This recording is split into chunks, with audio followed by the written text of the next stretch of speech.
ওই বলার কারণে আপনি সালাত ছেড়ে দিলেন, ওই কারণে আপনি সালাত ছেড়ে দিলেন। আপনার কি উদ্দেশ্য ছিল? আপনি কি হিন্দু ঘরের লোক?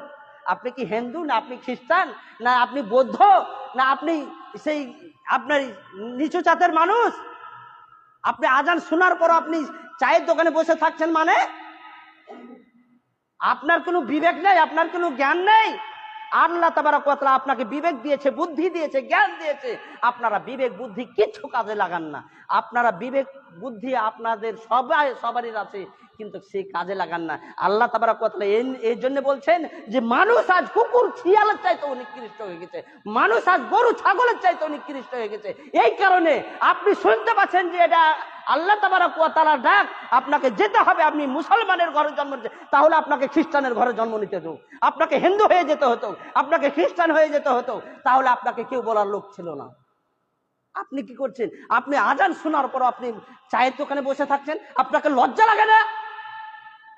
সম্মানিত উপস্থিতি, আপনাকে 5 ওয়াক্ত সালাত যে কোনো মুহূর্তে আপনাকে সালাত আদায় করতে হবে। আপনি মুসলমানের ঘরে জন্ম নিয়েছেন, আর আল্লাহ বললেন ইন্না সালাতা কানা আলাল মুমিনিনা কিতাবাম মাওকুতা, নির্দিষ্ট মুসলমানদের উপর সালাত ফরজ করা হয়েছে, অমুসলিমদের জন্য নয়। আল্লাহ তাবারক ওয়া তাআলা মুসলমানদের জন্য বলা হয়েছে।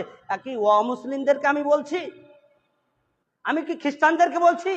আমি কি ইহুদিদেরকে বলছি? আমি মুসলমানদেরকে বলছি। আমাদেরকে 5 ওয়াক্ত সালাত যে কোনো মূল্য আমাকে আদায় করতে হবে। আপনি জানা শোনার পরও আপনি গুনাহ কাজ করছেন। আপনি জানছেন যে আমি নামাজ না পড়লে আমি মুসলমান থাকতে পারি না।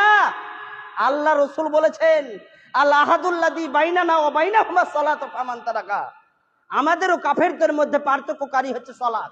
যার সালাত নাই তার কিছুই নাই। অতএব আমাদেরকে সালাত আদায় করতে হবে। আমরা অন্যায় কাজ করছি, আমাদের মুখের 24 ঘন্টা মুখে বাড়া করে বকে চলে যাচ্ছে, কোনো নাই। গীবত, পরনিন্দা, পরচর্চা, মানুষের উৎসারতি বাড়া কামাই নাই। আমরা তো অনেক গুনাহ করছি, এত বড় গুনাহ করছি সীমার বাহির। আমাদেরকে এই ভুল থেকে আমাদেরকে সরে আসতে হবে।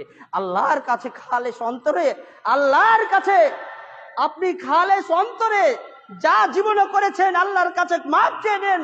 আপনি যদি খালেস অন্তরে আল্লাহকে বলতে পারেন যে রব্বুল আলামিন, আমি